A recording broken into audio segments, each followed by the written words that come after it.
Welcome to Champion's Journey podcast. I'm Matt Davidson. From an early age, I've had the privilege of learning from world champions and world-class performers, and I've always been fascinated by what drives them to the pinnacle of achievement. In this podcast, I'll interview high performers to learn more about the tactics and strategies which have helped them on the road to championship victory. The intent of a Champion's Journey podcast is to interview not only those who have stood on the top podium in arenas of high-level competition, but to learn from those who have conquered life's greatest challenges and have dared to live life on their own terms.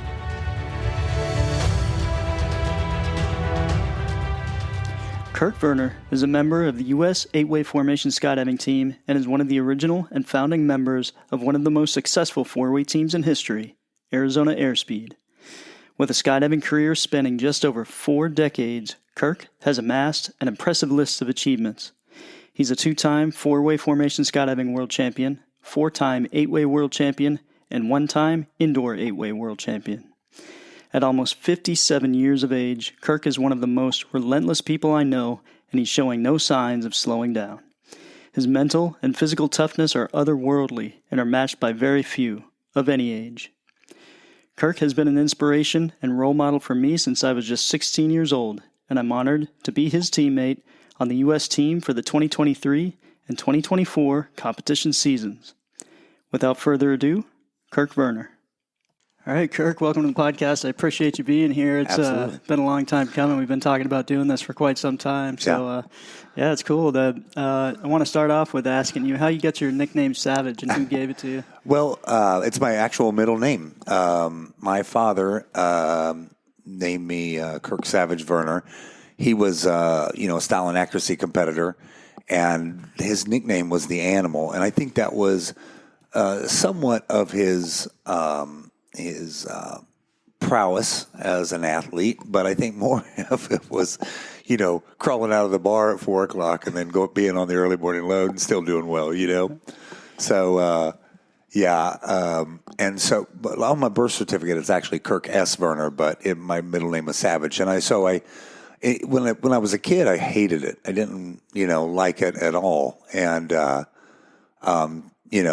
was an odd thing. And then as I, became a competitor, and then as people found out, they're like, "That's really cool." And I'm like, it didn't go that way for me, when I was a kid. But now I appreciate it. And, I think again, my dad was just, and still is a bit of a maniac, so. Yeah, he is.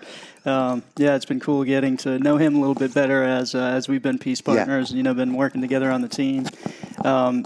I didn't know that about you. As long as, as we've been around each other, I didn't know that it was your actual middle name. So that's pretty crazy. So can you talk some about what, the situation with your dad and how you get started skydiving? Yeah. So my dad opened a drop zone in 65. It was a club in Sparta, Illinois. And he started jumping in 60. And I was born in 66. My earliest memory was at the drop zone, and I was an only child, and we, were open just Saturdays and Sundays, and as a club. And then about, I think, I don't know if I have the exact date, but I think around 67, 68, he bought the drop zone outright, and it was Archway Skydiving Center. And St. Louis, Missouri was his market, and so it was just, a typical static line, 1 Cessna at first, then 2 Cessna 182s. And I just grew up, holding tension when I was big enough on, when they were packing student rigs, T10s and 28-footers. And, was always in the airplane and, going on observer rides. And, when we would take the airplane somewhere, I was always flying, and so I was always around it my whole life. And then when I turned 16, I turned 16 in late September, and that weekend was it was like, I think October 2nd of 82, and I made my first static line jump, and I jumped. They put me on a 28-footer, and I was still a little guy. I was probably like 125 pounds, a junior in high school, and but I still landed, so hard. And I remember going through high school that week, like both my ankles were kind of sprained, and I'm running up steps like, oh man, So so I continued on, and was making some jumps on rounds, and you probably made jumps on rounds, and it's a very different experience. Yeah. You have a lot more controlless feeling to it. So, and that was, we were going into the winter, so I wasn't super keen on that controlless feeling, and that was about the exact same time that we got. Squares were coming out for students. Like I think Roger Nelson was already doing it in Sandwich, and the company that was Django, they made Glide Path, and then they had a special that you could buy. If you bought one canopy, they'd give you another one for free, so you're buying it for half price. And they only let each drop zone could only do that one time. So Dad bought 2 squares, and then had another drop zone there. They weren't going to do it, so he bought their 2 squares, and so we had 4 square canopies. And then from that point, I just started taking off. I went total static line progression, 5-second delays, 10-second, went right to 10-second delays, no altimeter yet, and then 15-second delays. You got to had an altimeter on your belly mount. Oh wow! And so. So my first free fall, my 5-second delay, all my 10s were not great, and just really wanting to get the ripcord out, getting the ripcord pulled. So then once I got a 15-second delay, I'll never forget that jump. I was over the city pool of Sparta, which was out by the drop zone, and I remember getting out and just like man, I'm starting to really pick up speed. I'm stable. And I was like kind of right over the pool, and, opened. And then from that point, I just took off. And I worked the drop zone. That was 82, 83, 84. Graduated high school in 84. And just kept, working at the drop zone. And then in around 86, 87, I'd always paid attention to the competition, the Golden Knights, of course, the DeLand guys, Tommy Pyrus, Guy Manos, who had won the 85 World Meet, Joe Naputi, and John Robbins. And, I kept up on it. And my dad, who was flying at Muskogee at the Nationals in the 80s from 80 to 89, he was, same thing, hanging out at Fat Jack's Saloon every night.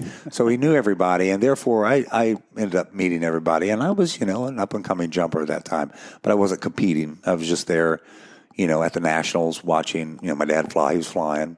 And so about 87, I wanted to, said, hey, I'm going to form a 4-way team. And I think that was late 87. We were kind of just dabbling in it. And then 88 rolled around, and I formed a team with at first with a guy on the staff, Dan Wright, a guy on my staff, Sam Johnson, also was a high school friend, and Don Thomas, and Sean. Was that Magnet Men or Magnet Men? Oh, Magnet cool. Men, yeah. Nice. And that was Sean Capogreco cool. on video. Yeah. That's awesome. If I can pause you there sure. just for a second, I want to go back a little bit and talk about your relationship with your dad. I know mine, he was very, very good about, talking with me about the safety aspects of stuff, Sure. and just making sure that, I was good on all my procedures, landing patterns, and, things like that. And he was really good for me as far as that goes. Was your dad the same way? Or? Yeah, 100%. He was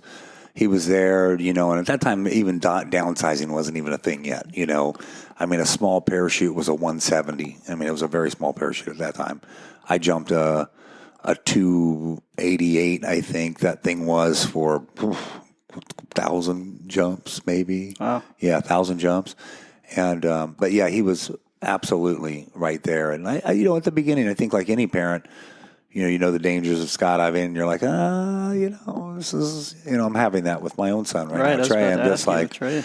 I'm like, and same thing. I'm just, look, you take this slow, learn the process, learn the equipment, all the things. And my dad was really, really on me and taught me a lot of things about, surviving, exit separation, everything, just so many things, out there.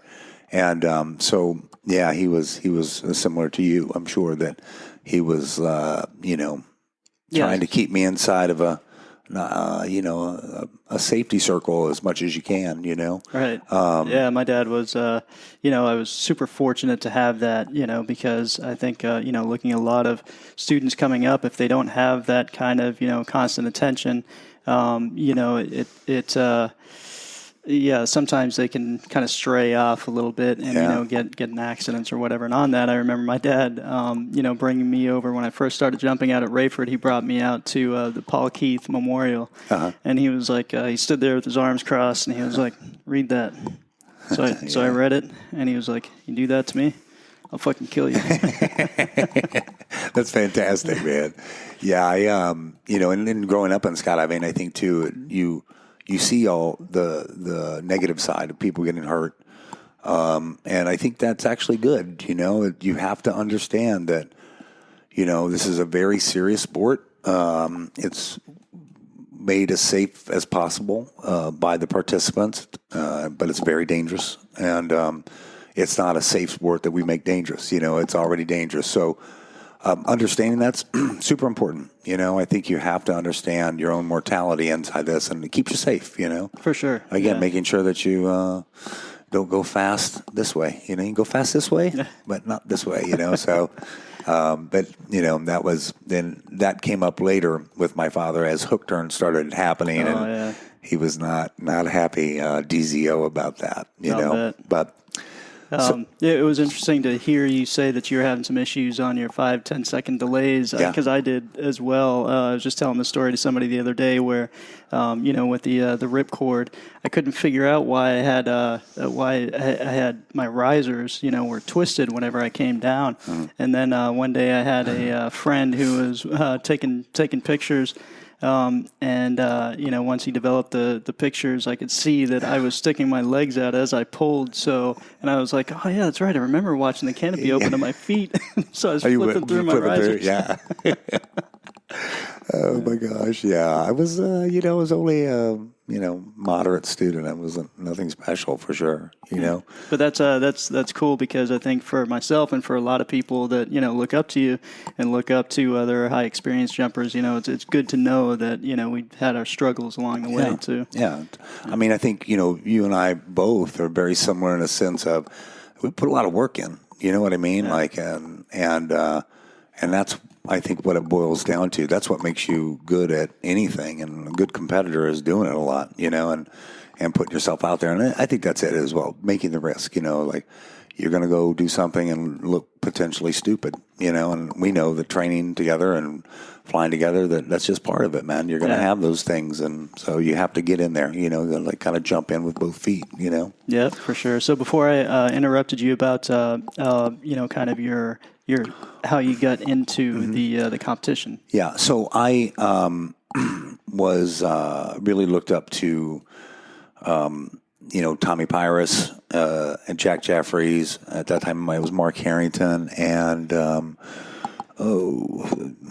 brain locking who the fourth was. I believe it was maybe Dan Thompson at that time. That anyway on that team, and from DeLand. And maybe DeLand gang. So I hired him. I called Tommy to hire him, and he's like, "Look, I'm overbooked, but I want you to, why don't you use Mark Harrington?" So I used Mark, and it was fantastic. Just the typical thing, teaching you basic body flight, basic setups, nothing that you had really heard before. Talked about body position, that you had balance And so we used Mark for a while, and Tommy was already there, always there, and kind of looked in. And then, if I could, what were the things that you were teaching about body position at that time? Because it's evolved quite a bit since then. Well, box spin, like just making sure that you could see your hands, and people were flying with their arms back, and myself included, and so just they wanted balance of pushing air off the lower and upper body equally, and like seeing where your hands were all the time. Because, if you try to take a side body and you're already back here, you get floaty, right? Right. So we used Mark, and he was fantastic. And then as the team went on, we did like the conference meet, won the conference meet, and we were kind of trending up a little bit as a weekend team. We were making 150 jumps a year. And then I had talked to Jack and Z Hills, and it was kind of out there that, hey, this guy is, he's the future. He's super good, way above everybody else, everything. He was just really kind of seemed like he was supernatural at it, and was a very good athlete outside of skydiving, and so once we hired Jack and we replaced one team member, then we just started taking off because we were doing really well. We could tell we were probably doing like maybe 11 or 12 average, something in there. I think the world meet was being won with about a 15 average at that time by the French team tag. And so from there, at the 1990 U.S. Nationals, we had two things happen. We had a guy get hurt, and so Jack was going to jump for him because Jack wasn't doing a team that year, and he was our coach, so he's like, "Yeah, I'll jump with you." And then one of my other teammates, Don Thomas, he hooked in at the Nationals, and which he was kind of doing this a lot at that time because this is when hook turns were coming out, and he thumped in off the ground, and we were just like, what else can happen here to us? And was he injured to where he couldn't jump anymore? Well, he was in a cast, and he went to Casa Grande, and they put him in a cast, and he's like, I'm jumping. And dude, he did. He jumped in a cast. And we had a pretty good meet. We did with Jack in there. It certainly elevated us. And we were third place in the open division for a weekend team, which was, the Gumbies had done it. They were second, I think, one year. And of course, Dan's team, Greene County Fusion, they were a little bit on the more professional end. We had made like 200 jumps. But we had got good coaching. And then so from that point, that's about the time that I met Dan BC, and we were doing 20-way together. So I was that team, the Magnet Men, I think some of the I'm not sure if maybe the Golden Knights, and it was the Golden Knights, and Dan's team, Air Moves. So we did 20-way together, and that's where I kind of really, started talking with Dan and knowing Dan personally, And then after that 92 or 91 meet, I was like, I think I was just kind of floating around, I don't even think the Magnet Men were continuing. And at in April of 92, the Paris Otter crashed. And, of course the Team Air Moves was on there, and Dan, several of them were on there. Were on there and lived. And then of course, James Lane died in that accident, tragically. And among other people, and other teams from other countries that were on there. It was just unfortunate wake-up call for the industry. We brought seatbelts in. That's when seatbelts started, and all of it, So little did I know that was going to change my whole directory. And so Dan was out recovering. They were trying to put Air Moves, all the guys were. They were trying to put Air Moves back together and have a showing at the 92 Nationals, which was in Eloy. And Dan had to go back and get a surgery. So he called me and he said, hey, would you come out here and jump for me for like the month? And, we'll keep you on as an alternate and everything. And so I was like, well, and I didn't, for some weird reason, I didn't just jump on it. I actually called Jack and I was like, hey, because I was, of their school a little bit, you know what I mean?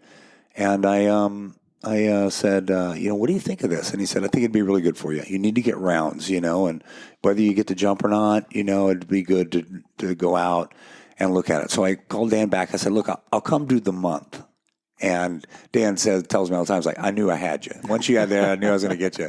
So I went out there and I had a fantastic experience at Skydive Paris with the Knatzer families. And that team was a very good experience. I was starting to learn. I was around very good people, and I was learning things at an incredible rate because my environment was sterile. And so then rolls around. Dan ends up, recovering enough that he just kind of slotted in at the Nationals amongst the 5 of us. I don't know what the numbers were, but all of us took a turn out, and we were having some pretty good jumps. And I was slated to stay at Paris and stay on air moves. I mean, talking with the Knatzers, and they were happy to have me there, and I was going to cut away from my home drop zone and do that. Well, at the 92 Nationals, the Florida team won, beat us. So they were the U.S. team, which was Jack, Trey Johnson, Craig Buxton, and and Mark Hewitt. What was the name of that team? That was DeLand Heaton. Vertical Speed. Okay. Vertical Speed. Yeah, and that was. And they were good. They were great, man. They were super disciplined. Jack and Tommy was looking at them, and they were really good. And so, fast forward a little bit. I'm in Paris, and we're kind of just letting it cool down after the thing. And I get a call from Jack, and he says, "Hey, listen, we're gonna replace somebody. Would you come to Florida and go to the World Meet, which was in Eloy in '93?" And I said. My first words were like, "Can we win?" And he's like, "No, but the experience is going to be necessary for you, for what you need. You got to have 10 rounds at the World Meet, So I did, and I went to Dan and I told him what was happening, and the team and the Knatzers, and they were, it's nerve wracking when you're, doing something like that, and they were just like nothing more than supportive, like, look. We totally get it. And if it was me, I'd be going, Oh, that's cool. Yeah, they were really good, really great. So go to Florida, start training with that team for the 93 meet. Another very good experience, really good. And then, of course, jumping with one of my idols, Jack, as my coach. And, it was very surreal at that point. So putting in the work, we go to the meet in 93, and the French are handing it to us. They're handing us. I think they beat us by 7 or 8, which is a lifetime, at the end of it all.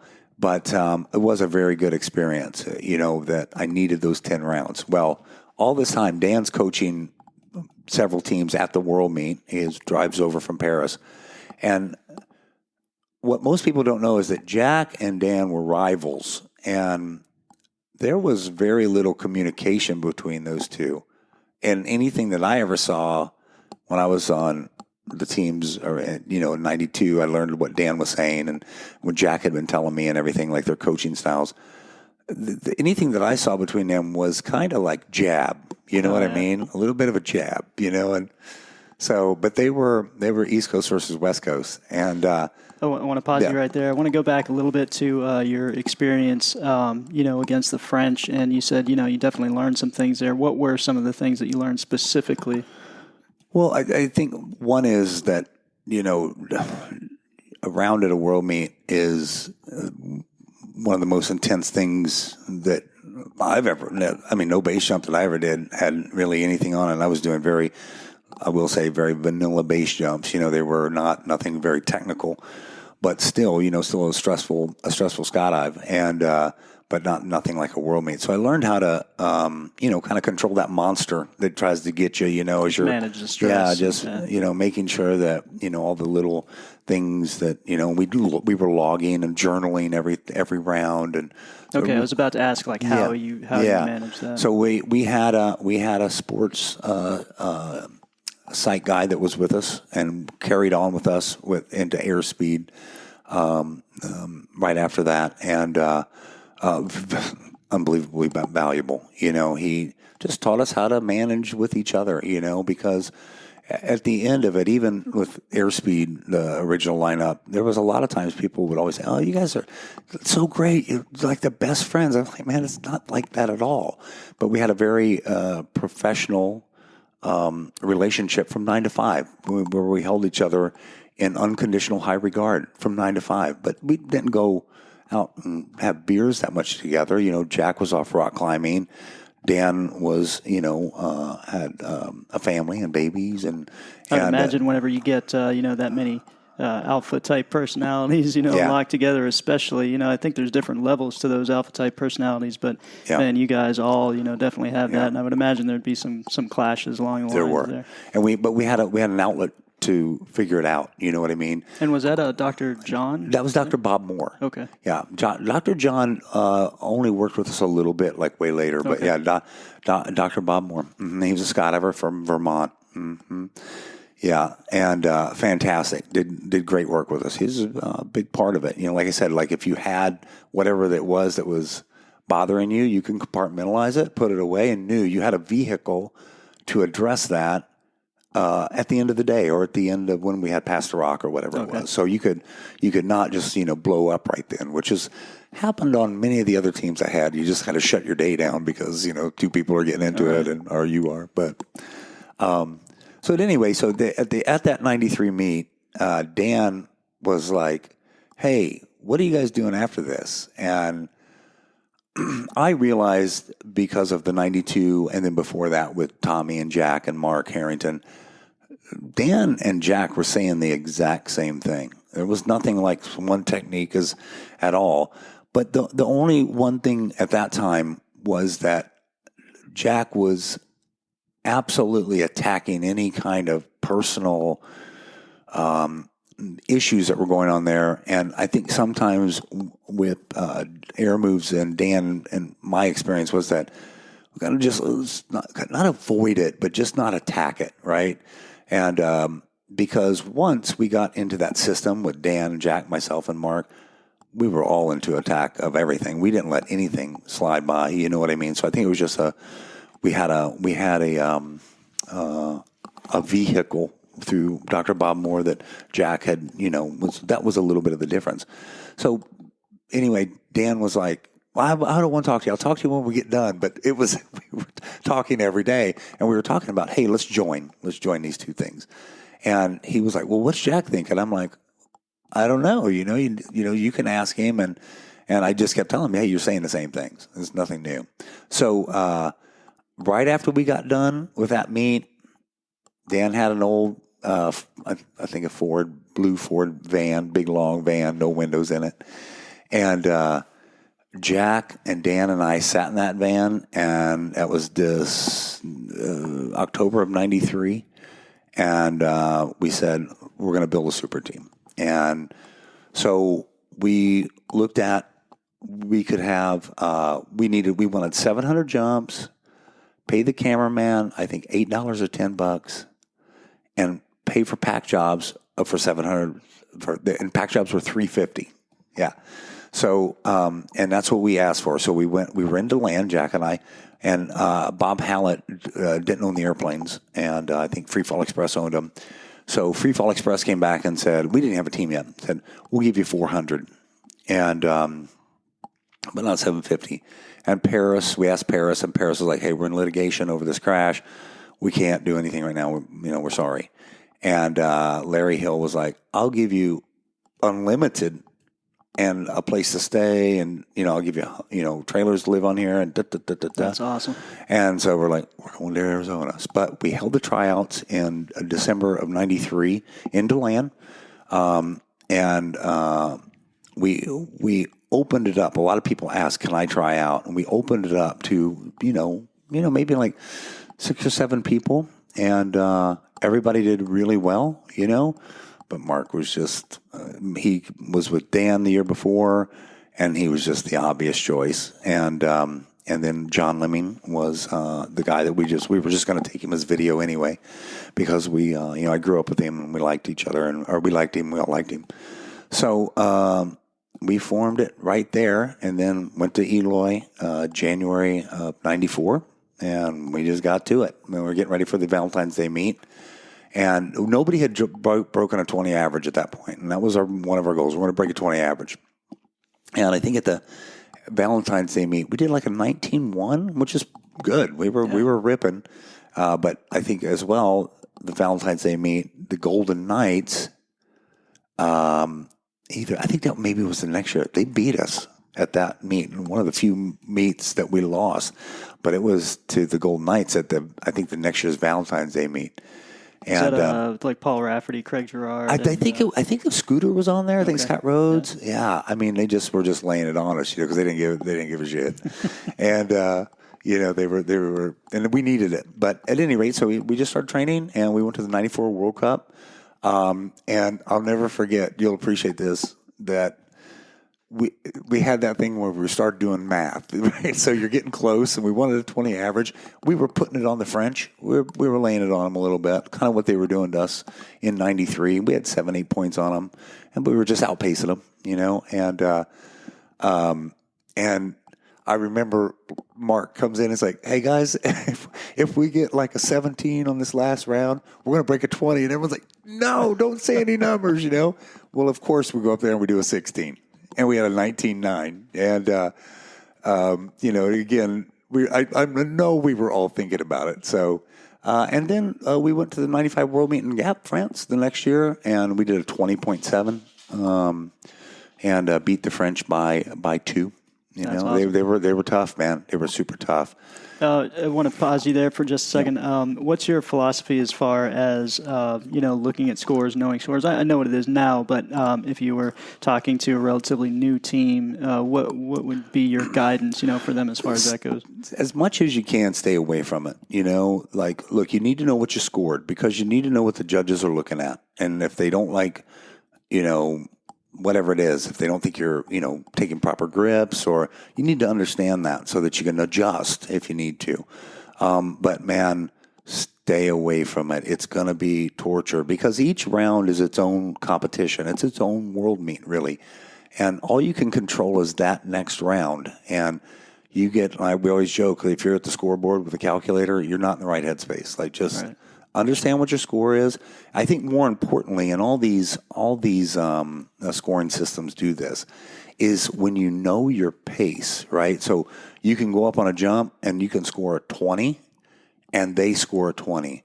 But when you look at the video, they just scored 20, and we were about to be on 21. You know what I mean? Right. So hey, I'm outpacing them. No matter what's happening, we're outpacing them. So, like we had that at the World Meet in Russia just recently with that fast 8-way round, and we had looked at our jump already, and then we had done a 32 to a 31 on a fast jump, and I remember watching the scoreboard, watching the French, who were super dangerous for us. They were we were back and forth and trouncing us sometimes with a lot of points. And I looked at the clock like, man, halfway, I'm like, man, we're way ahead of them. Like, unless they accelerate. And then you're like, okay, now we have that ability to outpace them that much. It's a confidence booster. I was about to say, so that helped give you some confidence. Yeah. So I think that's an important thing. Away from the scoreboard, but understand what your pace is. Like, know that, hey, I'm beating those guys on pace, even though the score might be alike, and they know it. Right. So you know what I mean? You have to, I think, use that to your advantage a little bit. Yeah, then it works the opposite way. Then it's a confidence hit for them. And Yeah, for sure. I've been on both ends of it. Oh, for sure. Yeah. So. Yeah. So let's go back to, I'm trying to remember what year of meet that we were talking about before. The 95 one, okay, 95 Gap. And then we came back, and about that time, I think around that time, Craig Girard got out of the Army, and of course, we were, all very good friends with Craig, a wonderful human, as you know. Craig's great. And so we started talking about forming an 8-way team, and Larry Hill was all about it. He really wanted us to do 8-way. So we hired Craig, or Scott of Arizona really did, and said, and I guess Airspeed too, like, hey, you help us form this team, you teach us what you know. And it was a cool thing, because then I got saturated into the Golden Knight world. I was like, whoa, there's a lot of information here, But as well, because the Golden Knights outside of the World Meet had really not had anybody pushing them that much. Even at the World Meet, they really had a little bit here and there, the French team in one year. But they were pretty much putting it on them, right? I think that our mentality around our 4-way team, how we were, very aggressive style, a lot more aggressive and less smooth, maybe. I think bringing that to what that was made this hybrid. I think that is still here today in our team, that we have this, that right amount of being calm enough to make good decisions and aggressive enough, that balance. And, and the Golden Knights certainly had that thing. Like I said, they beat us at that meet because they just went full power on like when they went to four-way, because they were like, what do we care? We're just going to spin this stuff. And you can't forget that, because you can get too technical about things, and, you trying to, red flag all this little stuff, and somebody like the Golden Knights come along and they just go right by you, because they're just like all thrust, no rudder. So that's been my approach, and I wanted to talk with you about that too, as far as not getting so in the weeds about the technical aspects and over talking things, and relying somewhat on your intuition and your instinct, and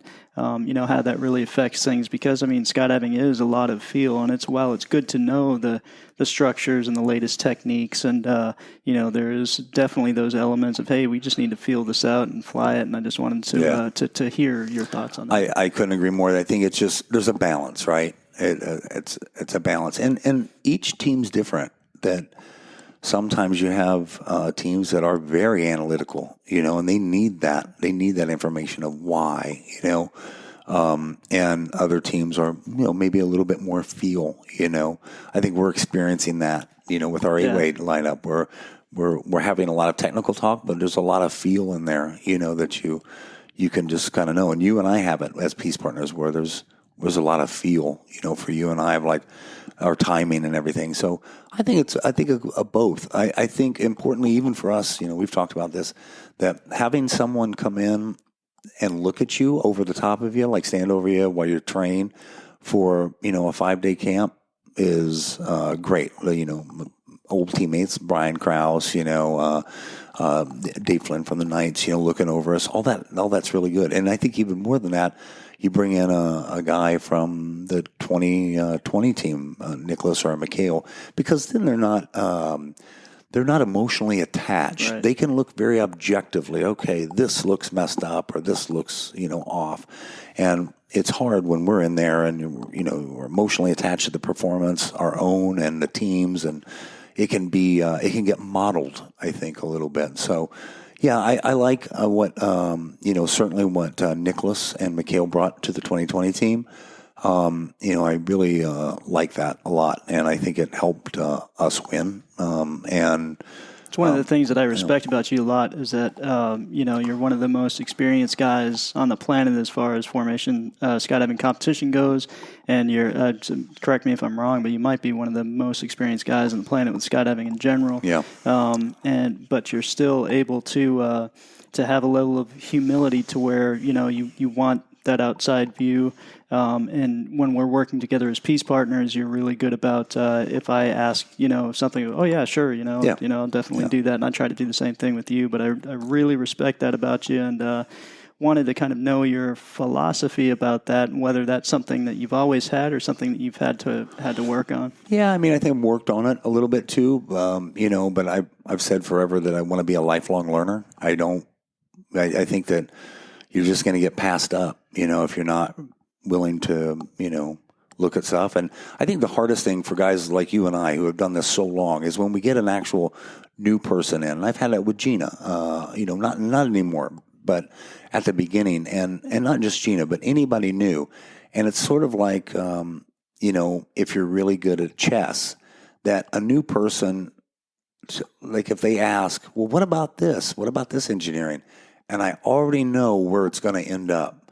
But you don't want to just shut that down. Right. You got to let them, no, that's not it. Let's just move on. That's worse than just, okay, think about it, let it go through. And they're like, okay, yeah, it doesn't work. And you're like, yeah, that's right, it doesn't work. But instead of shutting them down, and sometimes those stuff, the old things that didn't work, they can come back on a new team and you can use it. Yeah. You know what I mean? We've how many things have gone full circle in the four-way dive pool, technique-wise? Zigzag Marquis has done a million different things where it steps out and, now we just spin and, right. You know what I mean? I think it all does boil down to the group a little bit, because if you look at engineering with, how the French and the Russians and the Belgians do things and how the U.S.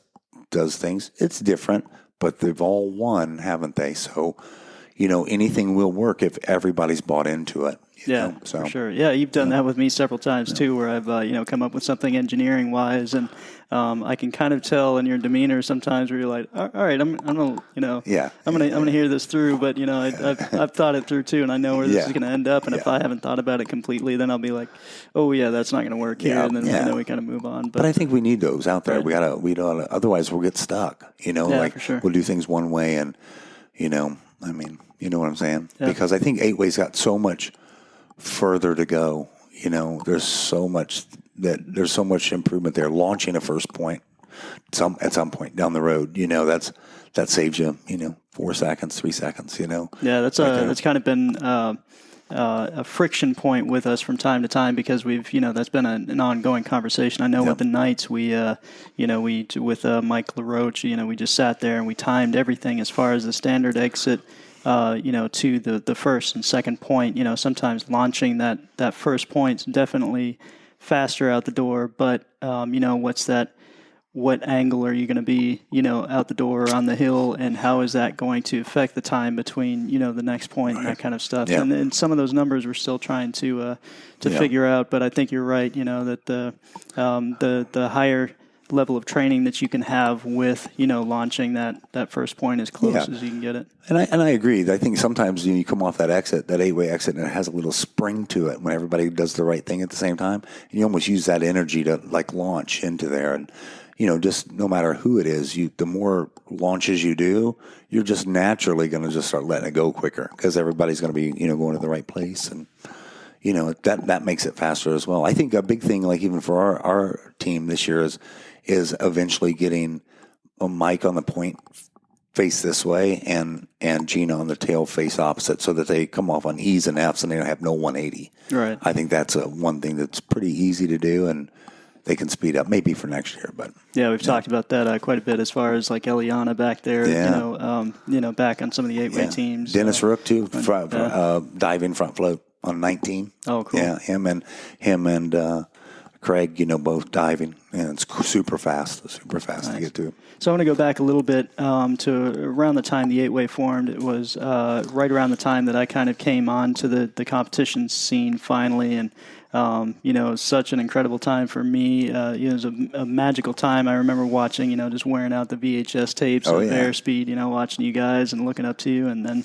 finally able to, I think it was 96 was my first competition experience, but right around that time was when started going out to Skydive Arizona, and it just seemed like a super magical time, as far as you had the the free flying was starting to take shape. You had guys like Olav Zipser and Omar Legolan and Charles Bryan. Yep, Charles Bryan, and I just wanted to know to look back and see, because the landscape has kind of changed now as far as military contracts at a lot of drop zones and that kind of thing, and it seems like that's taken away a little bit from the feel that it had then, when it was, it was a lot of boogies, and it was a lot of, kind of maybe there was a hippie culture, with skydiving kind of thing, but it just seemed like a magical kind of, a thing that was brewing at the time, and I was just wondering if you had the same. Yeah, for sure. And, this sport changes, quite dramatically. I mean, it's expensive, number one. It's an expensive sport.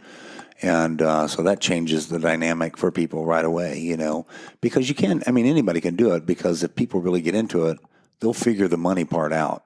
It's not just, I got this much money, so I'll do this. I'm doing this. I'll get a second job when I need to. I'll sell this. I'll sell my car, or whatever it is. You can. I did that. So you can figure out a way to do it if, it means a lot. But I think that as well, in that time, like you said, there wasn't free flying, angle, not hardly any much wingsuit, right? A little bit. And so FS was the name of the game, you know what I mean? And there were a lot of people doing it too, where there were just seemed like a lot of teams. You go back and look at the number of teams at the Nationals, there's a lot more now. There's a lot more, But I have the same thing, where there was more like a grassroots, thing. at that time. That's a good term for it. Yeah, the Muskogee Nationals was much more of the banquet was balancing a plate of barbecue over a keg as a guy's pumping at your beer, I'm at the Nationals, and I think all for the good way, because these other disciplines, VFS, angle, all of it, fantastic stuff, and seeing athletes do that, canopy piloting, it's incredible stuff. And so it diluted us, a little bit. So I think that's what I feel most out of the that time was that we were all kind of compacted into that one discipline, and then now it's starting to branch out. Although I still see, like VFS, of course, is FS. It's relative work. But even angle flying is kind of the same thing to me, that, look, we're being relative right now, and canopy flocking, all that stuff. It's kind of the same thing. And that people are branching out and doing such incredible stuff is super cool, I think. And skydiving is a small club, and I think that's okay as well. You don't. I know that there's people over the years that wanted it to be as big as snow skiing. I don't think so. It's very dangerous. And again, we're making it as safe as possible. But, there's already a lot of people in this sport that understand risk assessment, And so I think if it's safer than driving a car. Yeah, but everybody that's driving a car in Hope County right now went out and did a level 1 AFF. I'm pretty sure the fatality rate would go up just a little bit. Yeah. You know what I mean? Yeah. So I think we're about perfectly sized, honestly, and we can give people a very good quality. They can learn to do it and do it safely. And with the use of a wind tunnel and modern equipment and modern instruction. I mean, you've seen our students at Paraclete and all these drop zone students now. They're really good. There's information for them everywhere. They can get on the internet, see videos. USPA does a great job, with all of that. So I think there's a big part of it, that I like the growth that way. But getting a lot more numbers, I don't know that that's really the route that it'll go. I think it'll kind of stay here. People get into it, and then they get out of it. There's a bit of a high turnover rate, but in the disciplines of the competitions, it's kind of the same people that we've known for, 30 years or so. Right. And new people. Well, I think, Scott at Paraclete XP does a really good job as far as, maintaining a good balance between not only the contract stuff, but also the being team friendly and having the great facilities and the great coaches.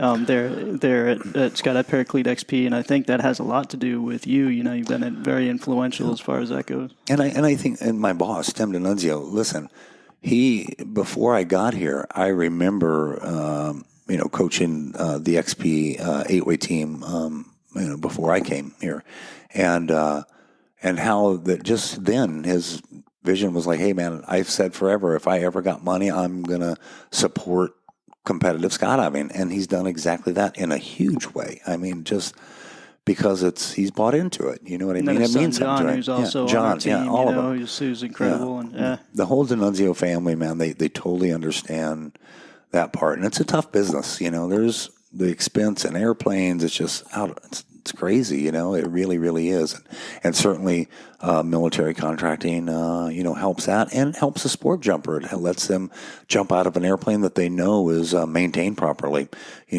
Paris, Scott of Arizona, Scott of Chicago, all the people that are contractors. You have to, and not just them. You have to do it anyway. You can't sacrifice safety for money in this sport. You can't. It'll get you. Definitely.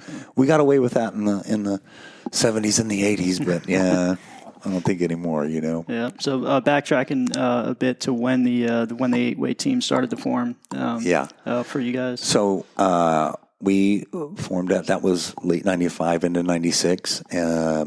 We had the four of us: Craig, John Eagle, John Hamilton, and Gary Beyer. And I think we had Steve Nowak on video at that time. And this was the same thing with that scoreboarding thing. So it's at the ranch, and the weather wasn't great at the ranch. They just, had hit and miss a little bit. And we had that thing where we were not going to look at the scoreboard. That was our plan. We had to go on this whole year. We're not going to look at the scoreboard. And, but it didn't matter because, you get 3 or 4 rounds in and you're walking through the drop zone and people don't know that you're not looking at the scoreboard. And they're like, hang in there, man. It's not that bad. You'll get them, and you're like, oh, it's bad. And so the Golden Knights were just putting it on us. And we just didn't realize. And they beat us up pretty good. And then we went back. I don't think we changed anyone yet. And we started training again for 97. They beat us again in 97. And then they had a big change. That was after the 97 World Meet. And they had a big of a rebuild. And, civilian teams, all teams are opportunist, and when you see that, that, hey, they're a rebuild, they've got a long way, but the Golden Knights will absolutely put in the work, and you can't hold them to think that they're not going to perform well. They're going to perform well. We were training hard those years. Yeah. That's when I came into the picture. 96 at the ranch. That was my first meet. I made the team the end of 95, and I was the alternate through 97. But after 97, is when we started that big rebuild. Right. Well, Scott was gone. Scott was out. A bunch of those guys were out, right? So then at the 98 meet, we had a good meet. And you guys you were on that 98 team. Yeah. Yeah. You did not have a good meet. You had a couple of rough jumps at the beginning, I think, and we just stayed steady, So then we went to, and then from that point, we went to the 99 World Meet in Australia to do both events. We were going to do 4-way and 8-way. And it was, it was just we diluted both too much. And the French, pretty much from the get-go, I think we were going like it was tying, but they were putting a point on us. We could kind of feel that the young guys, Martial and his brother Marin, and I think it was Terry and Davide. Or maybe Jerome, I can't remember. There's been so many, and but they were putting it on us a little bit. So, but with the 8-way, the Russians are who we were against, and we were doing pretty well against them. Halfway through the meet, about halfway through the meet, we really. Well, I didn't think so. I disagreed with this all year that we needed rest. I was like, come on, it's 20 jumps. But I didn't really factor in as 20 stressful jumps, right? And so the French had us by a couple points. So we were just trying to blaze through 4-way. And then in the 8-way event, our performance was going this way and the Russians were doing this. And it was just a matter of time. Would those radials cross before round 10? And we beat them by a point. And we lucked out. So by doing both events, man, I learned a powerful lesson right there. It is a super incredibly hard thing to pull off. One guy's done it, Yeah, I was there when we lost to him in 2010 in Russia. Yeah, Mathieu. Yeah. Incredible, man. And at a super high level, for him. So it will probably get replicated at some point, but by 4 whole people, I'm not sure about that. It's a biggie, so, and then from there, after the 99 meet, then we were just cruising, man. Jack and Dan left. I mean, as far as 8-way, we kind of split into 2 4-way teams, and that's when Airspeed Vertical, Craig, Neil, John Eagle, and Andy Dell. Oh, Mark. Sorry, Mark. Oh, right. Yeah, sorry. Then they were starting to trounce everybody in the world, and I was still doing 4-way on the other Airspeed team.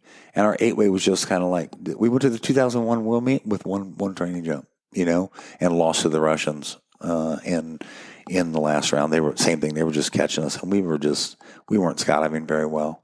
And then we went on to 2003, 2004.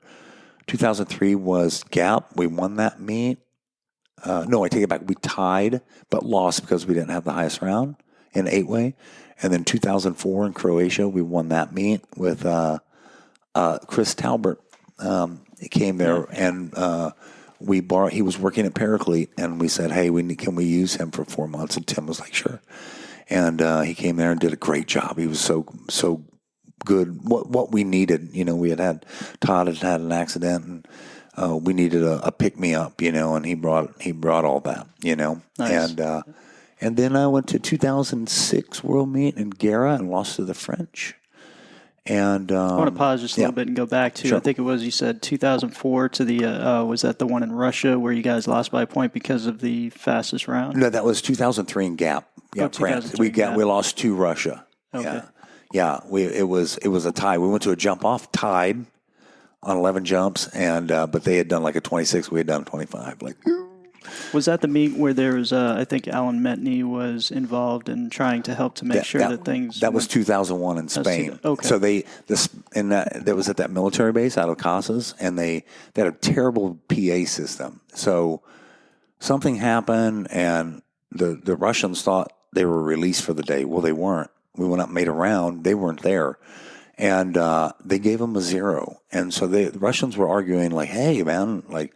And in their defense, the PA system was horrible, and I think we almost had the same thing where people, hey, don't leave, somebody told us, but they didn't tell the Russians.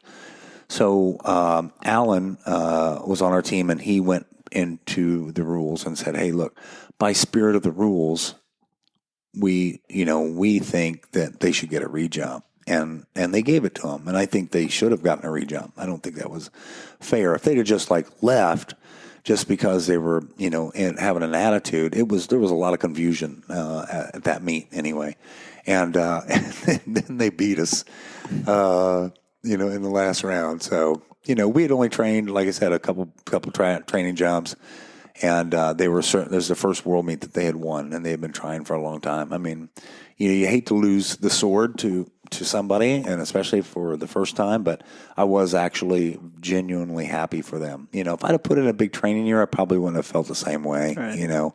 But I was just there, we were holding jumps together, but they were just better than us. But that's awesome that, it showed such great sportsmanship that, you guys helped facilitate, their being able to do that. For sure.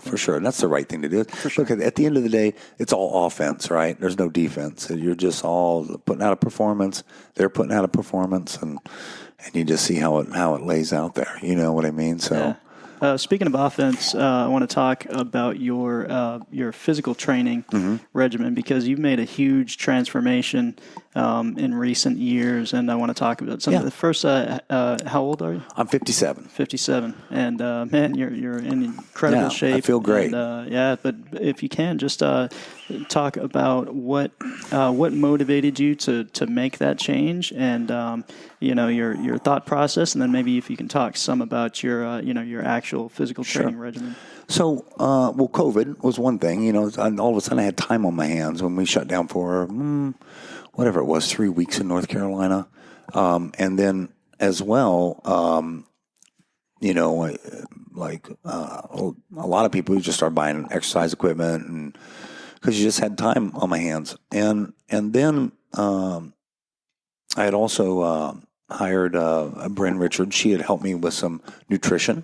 And that was actually a big part of it, that I cut sugar out, and I cut a lot of carbohydrates out for myself. I didn't eat fruit, and a lot of protein, and just, what she was telling me to do. And so that was kind of my start with the diet. But really it turned out to that, the 2019, as we were getting ready, for, the nationals, and all of a sudden this 8-way team, they're starting to pick up steam. I'm getting older, and had just lazy fat on me. It's just exactly what it is. It's just lazy fat, and so I was like, man, I'm gonna have to do something to keep up with this, because I don't want to be that guy that's still on the team, forcing my way in there, and I'm not. Everyone's like, oh, get this guy out of here.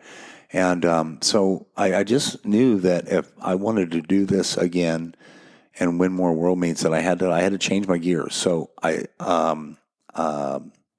cut sugar. I stopped drinking for 7 months, and that also kind of was a catalyst that got me going. I went back to social drinking, but nothing like I was doing. Having 3 or 4 drinks a night. When you get done with a day, not getting smashed but still, it's a lot of sugar, Right. you know, and alcohol also, affects the way that you metabolize everything. weird, yeah. You know, you go slow, and so and then just started really watching my diet, and of course with my girlfriend Gina doing the exact same thing helps motivate you, you know, and now there's all this information, Bryn helping us with our diets and everything, and then I just started looking at what I needed to do. So I started running. I bought a very good treadmill, and I started running and just being relentless on some type of cardio, running, elliptical, rowing, or sometimes just walking, you know, walking for long, like an hour, hour and a half of walking if I'm, you know, my knees were hurting me a little bit. And then I talked to you a lot too. And like, hey, okay, I just did a very simple thing of every day I'm going to do, between two workouts, I'm going to do an upper body, chest and biceps workout. And then I'm going to do a pull workout where I'm doing pulls. And I'll add into those days legs and abs on whatever day I kind of rotated them and out.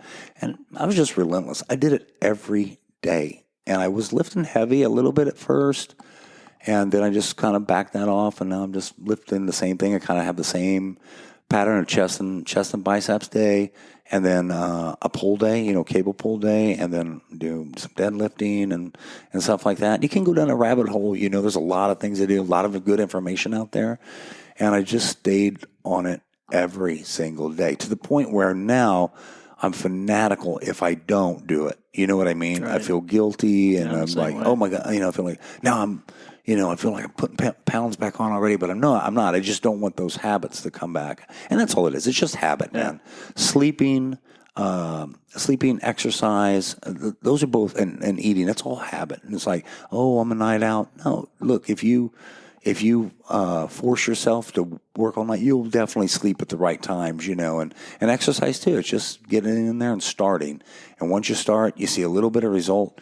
And then it's this, man, there's so much information out there, you know.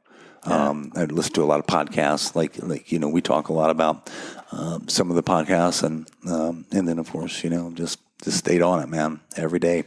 Yeah, you and Gina, you guys are definitely relentless. You know, I don't know how you guys do it as far as your coaching schedules and your training schedules and your you know, then your personal physical training schedules. And it just, you know, it seems like you guys are getting up super early. You said you're starting to do, or you've been doing for a while, hot yoga. Yeah, been doing hot yoga, yeah. And just trying a little bit of everything, you know what I mean? And so start early with that. And then I usually come back and I'll do a run in the gym. In the morning, I like cardio in the morning. I prefer it. I'll do a cardio in the afternoon as well if I have to. But I prefer it. And then I usually come home and lift when we get done, you know, go make jumps. And, you know, the jumps, like, I get tired over days. But, like, how efficient we are here, you know, making 12 jumps in 5.5 hours. I mean, it's like you're hardly doing it. You know what I mean? It's just so quick. And how XP set up, where, you know, between our team room and where the Packers are and the airplane and everything, it's a super smooth, easy thing. It doesn't really make me that tired. But after 5 days of, you know, you get into the 50, 60 jump week, you know, I feel it then mentally. I'm kind of like, ugh, you know, but other than that, I've been feeling pretty good, you know. I think you're an anomaly. That's what I was talking to Gina the other day. I was, you know, just about how you do it, because I think that's one of the things that I struggle with now is the pain involved. You know, I think I've got you know, arthritis just genetically, but you know, I've had the hip issues and that kind of stuff. But that's one of the other ways that you're an inspiration to me, is because at your age, you know, you're still just absolutely killing it. And I'm like, man, if he can keep doing it, you know, I can at least try to keep doing it. And but I wanted to talk to you about your how you approach psychologically pain, because you know, it's something that I struggle with, and more I've been trying to learn how to dissociate, you know, to a certain extent. And I wonder if you do anything like that, or if it's just like you just have, you know, some kind of mindset where you're just like, I'm going to shut it off and go. No, like, I think the big thing for me when I have trouble with whatever, it starts for me like in this, I get a fear-based reaction, like, you know, okay, you know, am I done? Is this going to be something that's going to make me done? And then I kind of going down that path, you know, like, oh, and then now it hurts. It's hurting me worse, you know.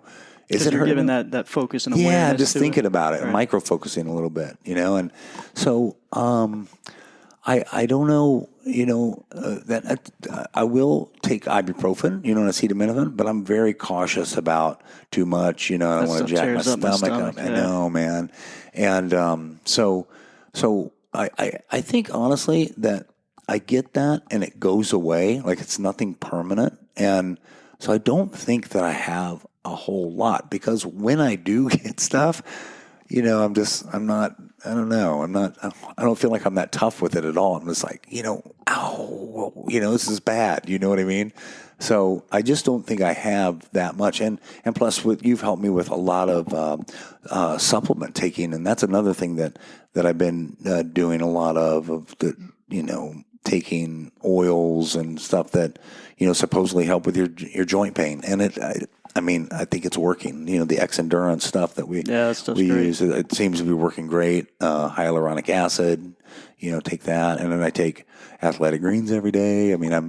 For 2 years, I haven't missed a day of that. The vitamins. I bet, like we talked to, sometimes you go down a rabbit hole on supplements, and now I'm taking 15 pills. Yeah. Wait a minute. Yeah. And Bryn told me, she's like, hey, stop, Right. It's just stop everything. And usually when I pick up a new one, I'll try to get rid of an old one that's not really, having the effect that I'd like it to. Yeah. So on this, I'd like to talk about acting skills, because your acting skills are great, and especially when it comes to pain or discomfort, that's really when the acting skills kick in. And I can tell when there's only been like 2 times that I can remember out of the entire time that I've known you where you've actually shown some, discomfort, or one of the times recently, I guess you were sick, and I could just tell that you're usually the first person that's got your gear on, you're ready to go, and I'm always like struggling to catch up, and you're lagging that day. So I know that if you're showing that, I know that something's really bad. But I'd like you to talk about acting skills and their importance and your approach with that. Yeah, I think a little bit has to do with. For me that, being a dad, for one thing, was, it's really easy to come home from whatever, jumping or whatever, and, your kids want to, play football or get on the trampoline. So easy to say, I'm tired, this, and it's always like, man, I never want to tell them that. You know what I mean? Like, they don't want to see the person they look up to, oh, I'm tired all the time, And I just, is kind of micro focus on that one thing of like, I'm not going to do that. So, and not try to even show an attitude. Oh, okay, I'll do it. And it's okay. Kind of switch your gears a little bit. And I always think about everything could be a lot worse, even though it's hard work, what we do, it's really hard work. But it's hard, fun work. We enjoy it, of course.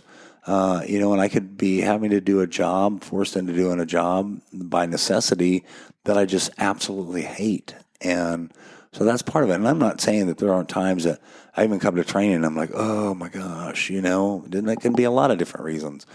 A lot of times it's saturation when we get deep into, we're doing, 150, 200 jumps a month, then I have that sometimes where, I hate to say it, but, weather day wouldn't be that bad. Right. You know what I mean? Yeah. And but mostly I really love it. I really love the drop zone and jumping and everything, and even fun jumping, but nothing really compares to team training when you're team training, So, yeah, I think that's it. I think it started with as a parent, and I just like, I'm not going to tell them that. And I don't want to tell my teammates that either. I have this thing where I don't want to cost the team one training jump for any reason if I can do that. You know what I mean? And I didn't do that this year. I already had that, but try not to. And I think you just, that's what I want to do, and I don't really, at no time am I thinking I'm going to do this because I think that's what I feel like I should do, like be here ready to go.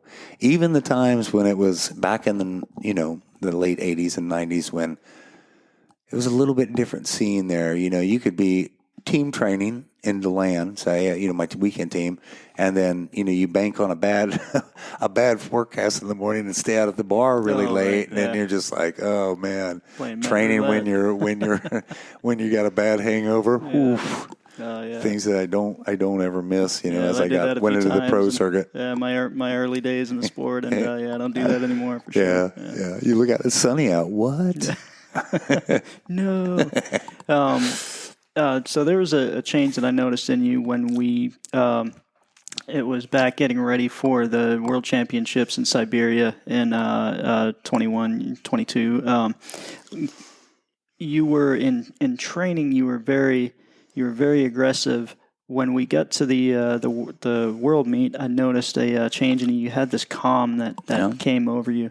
There was one time on a weather delay where you were pacing around, like a caged lion kind of. But you seemed to keep everything at that point a lot more even keel. Can you talk about whether that's a deliberate philosophy of yours? Yeah, I think so. It's just slowing down, making sure that I get into that mode that every round is its own world meet, and it's the most important thing that I'm going to do, in my whole life. This is the most important thing, and that has a nice slow down, calming effect, I think, because our training days are just, you know what I mean? Down one jump, prepping one jump is such a nice feeling, and we've in the last few years we've tried to do that during training, and we can't. It just doesn't feel right at home. It almost has to happen at the meet. You know what I mean? And our philosophy of we got to Siberia super early. We were the first team there, and kind of establishing ourselves there so that every other team that came in, we were already there. We understood how it worked, and it just was a nice time to just enjoy it. And I think that's a big part of no matter what you feel. And if you say you're not scared going into any round one, you got no idea what you're doing.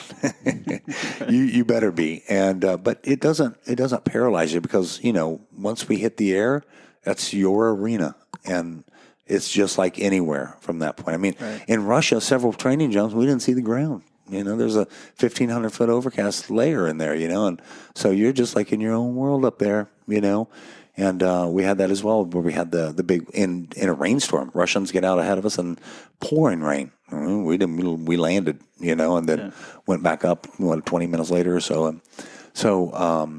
I think it's mostly for me the same thing. Like I'm gonna enjoy this, And that was cool. It was interesting for me to see because that year I was down because of my injuries. I had to pull out.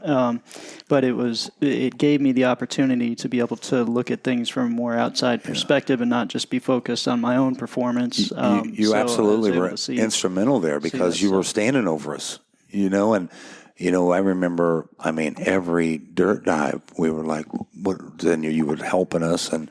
It's such a big thing. It really, really is, man. Like, it's so easy to us, the 8 of us, get down on the creepers. And, you know what I mean? We're in our own little world. But, when you have somebody standing there like, this, and this, and then no matter what, you have the experience to know.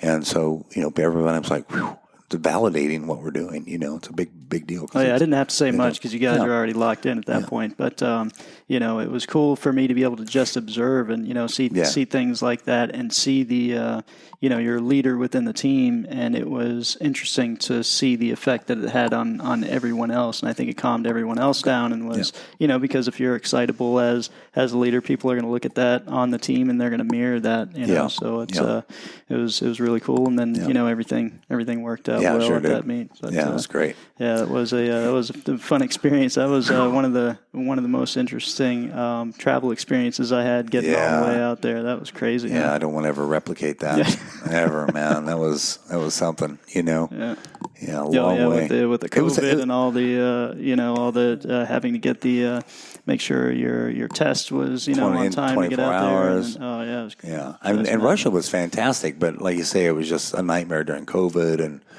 Yeah, it changed. Remember, it was like changed from just a sheet, and then on the way back, it had a QR code. Oh, right. I also remember, the one thing I remember about that was when they tested everybody at the meet, halfway through the meet, but at 600 people, and came back the next day, everybody's negative. Yep. Okay, if you say so. Yeah, all good. So now I want to go back a little bit further and talk about the. So I think we stopped talking about the conversation on the timeline as far as 8-way, 4-way goes around 98. Was that the same time that you guys had the Edge team and yeah, we had the third team, the farm team, and to pull off of, because just want to keep it going, and that was the Hills. Larry Hill wanted that, and so we brought in a team, and it's always hard. Those teams are always hard to maintain. We were busy with our own teams, and just kind of keeping them in our loop was difficult, but some of those guys, got a lot out of it, and went on to do other big teams, so I think it's a good idea, having that kind of a little bit of a farm team, so to speak, we did start pulling from that as well, to the 8-way team and all those things. So, and then what year was it where when you came out to the East Coast here? So in 2006, after the 2006 World Meet, Tim had talked to me about, hey, I'm going to build this huge tunnel. Do you want to come run it? And I was done with the grind of training for whatever 14 years. I'd been training on the U.S. team at that point, and so we came out here. I came out here in October 2006. The tunnel broke ground February of 2007, and we flew in it in September of 2007. And so I was at the tunnel, and I was doing teams here with Tim and John, and we brought Andy Honeybaum was here, and we brought John Eagle out and was doing 4-way teams with us, and then we just kept there. Then we started doing some 8-way a little bit here and there, and slowly bringing people in to 8-way. We could train it, and we went through a few years there where the indoor meet was super exciting because you could train a lot of indoor, and the Golden Knights were training a lot of indoor. And so then we just kept kind of, just dabbling in it. We weren't doing anything too serious. And then 2018, Nationals in Chicagoland, the hurricane was hitting North Carolina. I don't know which one, but it was sounding not good at all.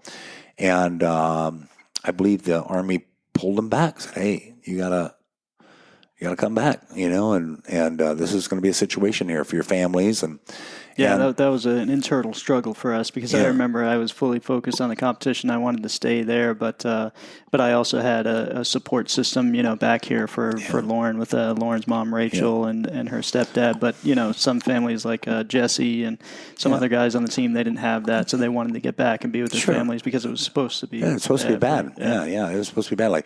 And it was bad. I mean, they didn't, some places didn't have power for 2 weeks, right? That's right. It didn't get that bad, but it was certainly, bad. So we had, we ended up winning that meet because that you guys weren't there, had to leave. And I think we did like a 15 or 16 average, something like that. I mean, you would have blown us up. And then the 2019, I think then the Golden Knights started another rebuild. 2019, we kind of threw together a team and we did about 250 jumps, and starting to pick up some steam, a little bit. And then won the Nationals. And won the Nationals in 2019, and then no Nationals in 20, and then the World Meet got pushed to 21. So after that, we were jumping with the rhythm guys on there. It was Andrew and Steve were on. But then they won 4-way, and we were trying to look at a schedule that would be reasonable to beat the Russians and the French. Well, we didn't even really know about the French at that point. The Russians, we thought, and they were already in. It was just not doable. So we went to Skydiving Arizona and said, "Hey, can we borrow Nick and Mikhail, and go to the World Meet in 8-way, and we'll let the rhythm guys just do 4-way."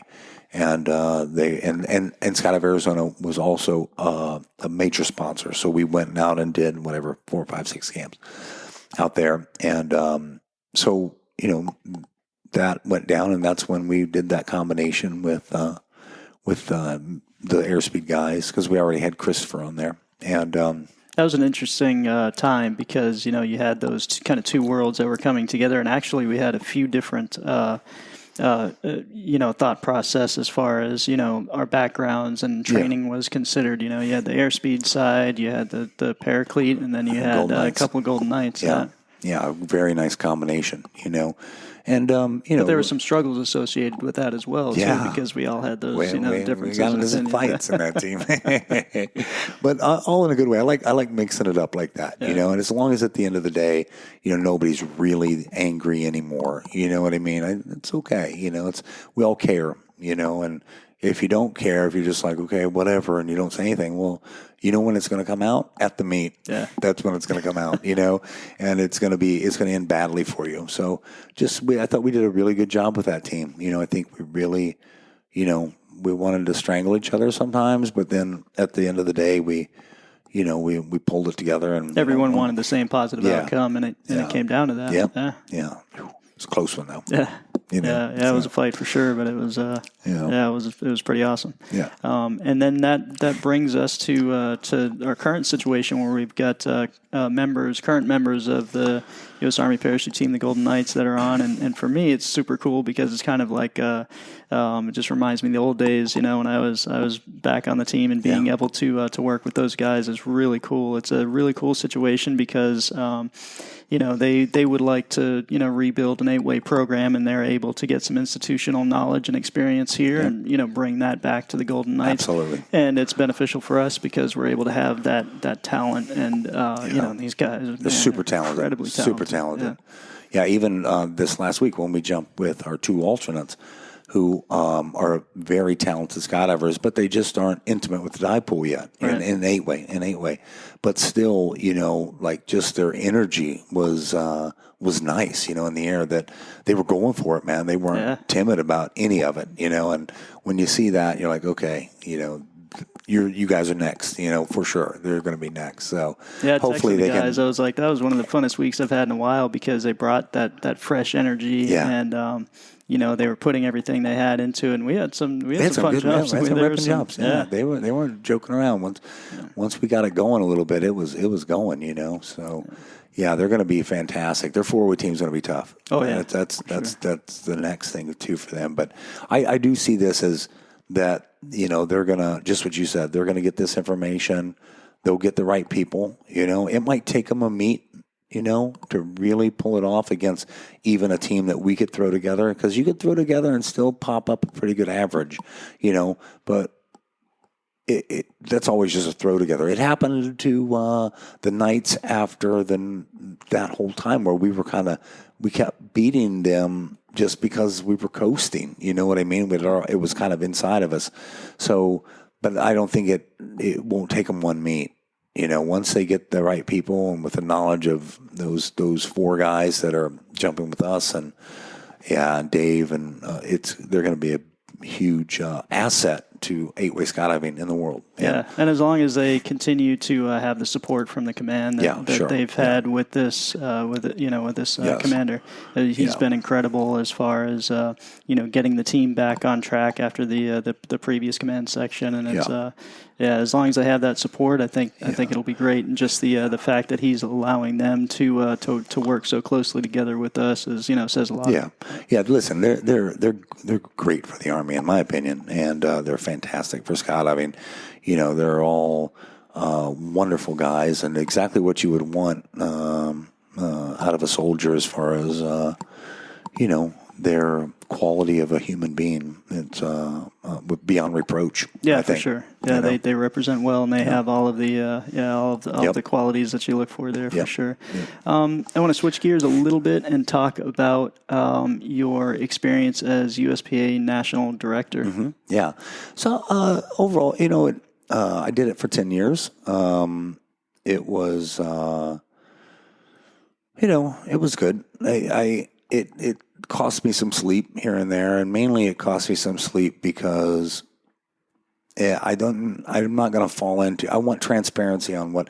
It's a membership-based organization, and just because you get elected into that slot by other members, that doesn't mean that you can't tell them what's going on, unless there's some litigation over, maybe a where we've taken a membership for a safety violation or something. you don't want to do that, but everything else needs to be completely transparent with them. And I wouldn't say necessarily that it was an old boys club when I walked in there, but there were things about it that it wanted to be that. And look, no matter what it is, the skydivers, people, we're going to make mistakes. That's okay. But when a board member makes a mistake, they have to, if it was anybody else, let's do the same thing. You know what I mean? And that happened a couple times when I was in there. And I got this sense that it was kind of like, it's not that big of a deal.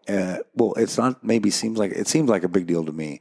And if it were anybody else, it would be a big deal. But because it's a friend of ours, you know what I mean? And I understand that dynamic. I get that. But at the same time, you can't run an organization like that, and I am just, I made many mistakes there. I made many mistakes as the IPC delegate, where I, was not kind to people in an aggressive way on some things. And I apologize for them. I'm sorry that I used a cuss word in front of you, and I'm not trying to do that. But, the same thing, you care about it, So, but other than that, no, look, the organization itself, every board member there, they're really trying to do the right thing. And I'm talking about a few minor instances where it got the hair on the back of my neck up a little bit. I was like, got angry. But all the rest of it, they're really trying to do the right thing. It's difficult, because look, how many people vote in the election? 7,000, there's 40,000 members. People don't want politics and gossip. They got that at work. This is their leisure, man. They don't care. They want to have as cheap jumps as they can get. They want to have access, and they want it to be as safe as possible. You know what I mean? And I think we leave it at that. And in our Constitution, run a U.S. nationals and select a U.S. team. The easy part, But I think the rest of it, they don't want to get into it. That's why people don't care. The only problem with that is that when something changes, people are like, what happened? Well, you don't understand how this is going. You care now because this affects you. Right. But this has all been out there. You just don't look for it. And what you can't, if they're going to change some rule about tandem, you think they're going to call every TI in the country and ask them? No. That's not what they're going to do. All right. Well, that's why we've got the elected officials there. It was great to have you as an advocate up there as well for the competition skydiving, part of things. Yeah, I was chair of the comp committee and then the IPC delegate, and the same thing at the IPC. They're trying to get stuff done. IPC is different. They don't do with anything safety and training. Nothing. They're just competition based because that's how they make their money for the FAI. The FAI gets a sanction fee. The ISC now, they take part of that. That's how they survive, and the pandemic was very difficult on the FAI. All their money stopped. You couldn't have a competition. And so, so they're a little bit of a different animal. They're very competition orientated. And the same thing, all those people, they're really trying to do the right thing, and sometimes they're wrong, but it's not from a lack of them. They're not trying to be malicious. I don't believe that. And in the USPA as well. I think the the management last year, or our last executive director, Ed Scott, did a fantastic job. Albert Berchtold doing a fantastic job. The staff at headquarters could not be more proficient. I don't think. I think they're great. Is there any advice that you would have for people either currently or people that, will have the positions that you filled in the future? Do you have any advice for them? Yeah, I think, like I said, be transparent. If you make a mistake, own it. It's the easiest way out. It doesn't require just saying, man, I goofed up. Sorry. I'm going to try to never let that happen again. I think that's the easiest way to answer anything. Just own it. Nobody's going to be like, oh, They will if you try to hide it. It's not my fault. No, it is your fault. It's okay. It's an accident or whatever it is, And so I think being transparent and, but, I don't want to say listen to the people, but that's hard because, everybody's sometimes the loudest person in there isn't maybe what is the right thing to do, and they can manipulate that because they're loud, and it's so you got to listen to skydivers, and I think main thing, be a skydive, be out there, it makes it easier. You can kind of get a feel for what's going on and what people want. It's not that hard. Like I said, they want to have fun. They don't want a lot of drama. They just want to skydive safe and as cheap as they can and have access to airports, man. I think, Well, I appreciate you sharing your insights with that. It's not something, I just wanted to kind of, briefly talk about it, but it's, I appreciate you sharing those insights. It's interesting. You were within, what's it been the last couple of years? You've been, you've gotten into the Skydiving Hall of Fame. Can you talk some about that experience and, how special I'm sure that was for you? Yeah, it was super, super cool, man. Like it really makes you, inflect on what I've done. Like, wow, man. I've done all that stuff because you still get in the now, and when you're team training, you're still kind of in the now. And I do have a tough time remembering dates and world meets sometimes. I have a lot of blend. I don't, I'm like, I have old teammates. We both do that. You could say something and it'll be like round 3 in the 2010 world meet. I'm like, what? I can't. I'm not wired that way. But when when they called me, it was a pretty cool thing, man. I was like, wow, man. And then I almost had some anxiety. It's like, man, I got to make a speech. And so I like anything. I dirt dove. I did a lot of dirt diving on my speech, and but only with myself, and nobody heard it before I put it out there. And I think I did all right. It's not something that I like. Public speaking's it's difficult. It's I get forced into it. At meets and things like that, and being the delegate. But it's not fun for me. Some people might like it, but I don't. So, but yeah, it was a cool thing, and I was in a great class with Mike McGowan and Larry Hill, and it was a super super cool thing. Something I'll never forget and always be appreciative of. For sure. That's awesome. That event is really cool. The first one I was ever able to go to was this last one, and it was really cool to be able to see Leslie Gale and Norm Kent and and others get inducted, and it was great to be there and see those speeches and just be around everyone that was there. And it was one of those moments where I kind of dreamt of being around all these people as a kid when I first started skydiving, and reading all about them and parachutists, and then being in there in the same room as all these legends essentially. Yeah, so many in there. That's for just fun jumpers. Going to one of those events is a super cool thing. I mean, there is everybody there. You know what I mean? From all of them, manufacturers to competitors to photographers, everything, man. It's a very cool event. The next one I think is Eloy, right? With some some of our friends getting in there. So. Yeah, it's a cool thing to do for sure. Yeah, that is super cool. There's a few things I want to talk about before I let you go. I know you've been here for a long time. I really appreciate your time. One of them is the big wave stuff. Like the one in Thailand. Do you want to talk some about that? Sure. Yeah, I mean, Thailand was a very, very cool experience, and it's a difficult one to replicate. I know that.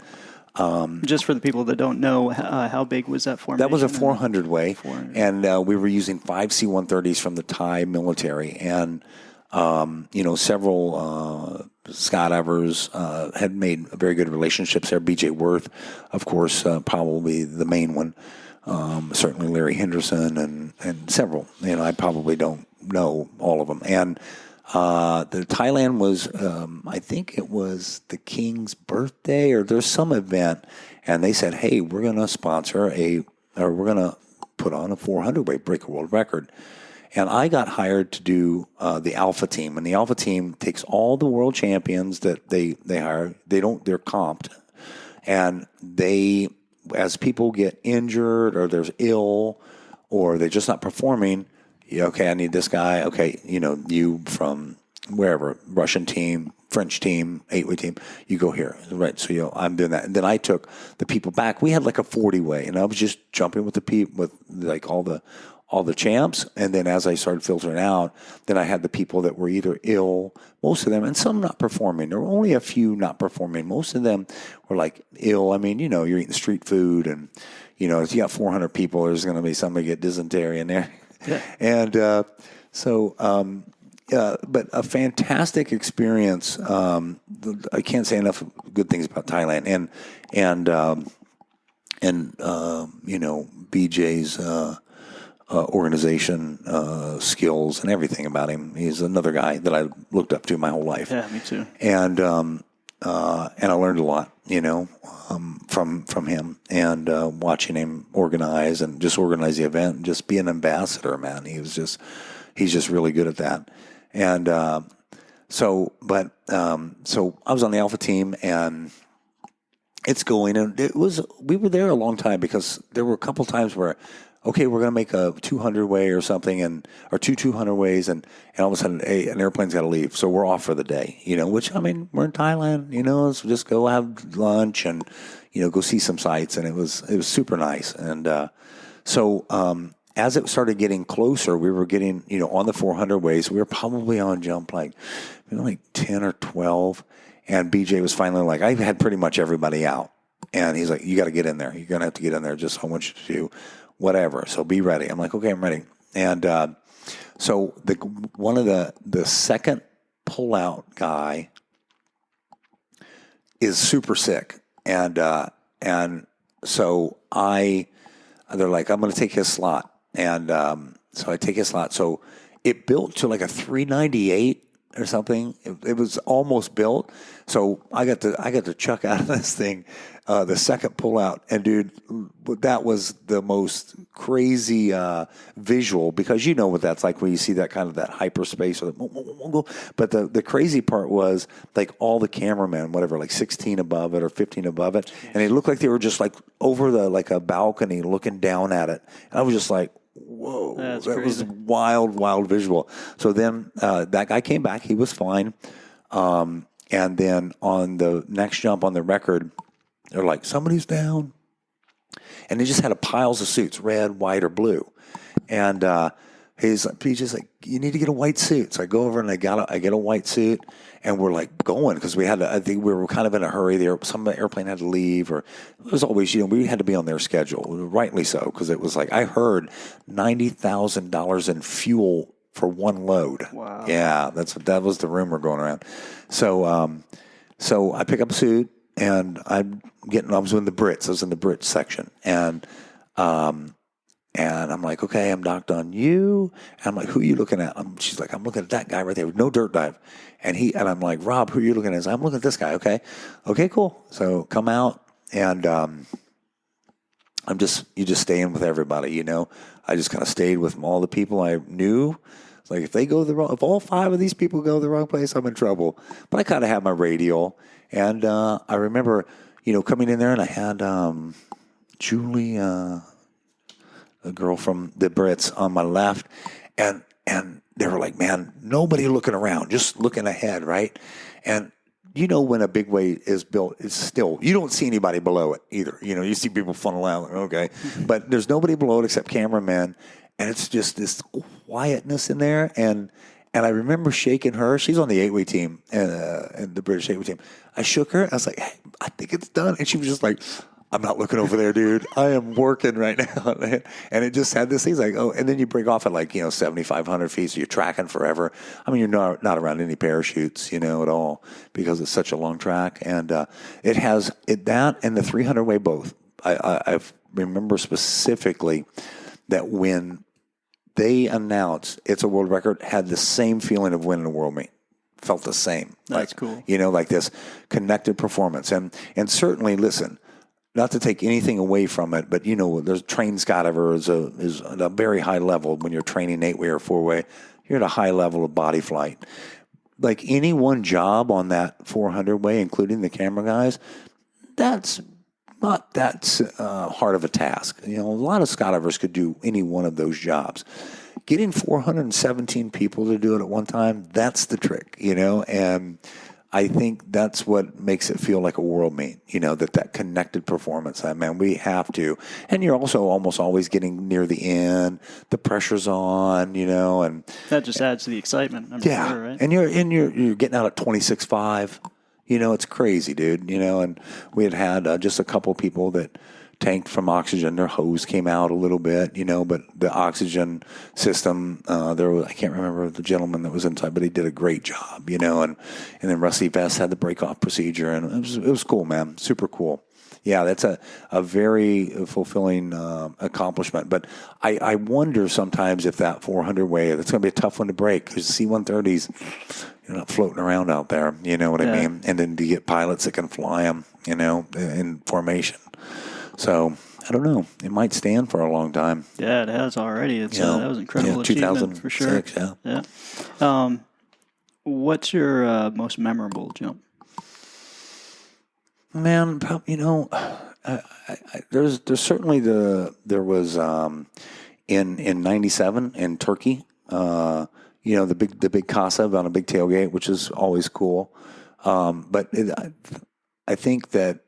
We got into a situation late in that meet where the young French team, Maubeuge, they caught us, right? They caught us, and we had like 3 rounds to go, and 2 rounds to go, and we went back to tie. We were putting it on them like 5 or 6 points, and so very high pressure skydive, coming up to that ramp, and you're standing on the ramp. It's super windy on the Casa 235, and you're waiting for your green light. And, it's very intimate because you're just standing next to each other. You're not like, and you're in the door where you're like getting a grip and anything. You're just standing there. Right. And I remember Dan, and I, face to face and just like, him being like, have a good jump. I'm like, yeah, you too, man. And we went off there and we shredded the last 2 rounds and beat them. So I think those 2 things were absolute pressure.